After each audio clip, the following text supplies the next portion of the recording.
something guys आधा हाम्रो खाना चाहिँ पाकिसकेको छ अनि दाल चाहिँ रेडी भइसक्यो कालो न कालो भएको छ अब होइन यस्तै हो चिलोमा पाकेपछि अब पाक्दैछ म चाहिँ हेरेर बसेको छु खाना कतिखेर पाक्छ खान्छु भनेर हिजोदेखि खानै खाएन साँच्चै भनेको हामीले झुट बोलेको थिएन लाइनको जब हिजो 5 बजी लाइन गयो भने त यहाँ अनि यहाँ लाइन गइसकेपछि हाम्रो रेस्टुरेन्ट सुरु हुन्छ अनि थप्पै हुन्छ लाइन आला पकाउन हुँदै यस्तो भयो आज कामबाट पनि छुट्टी छौँ हामी सो गाइज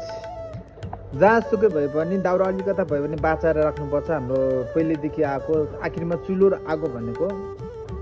एकदम आवश्यकता कुरा प्राण जस्तै हो त्यो ग्यासको र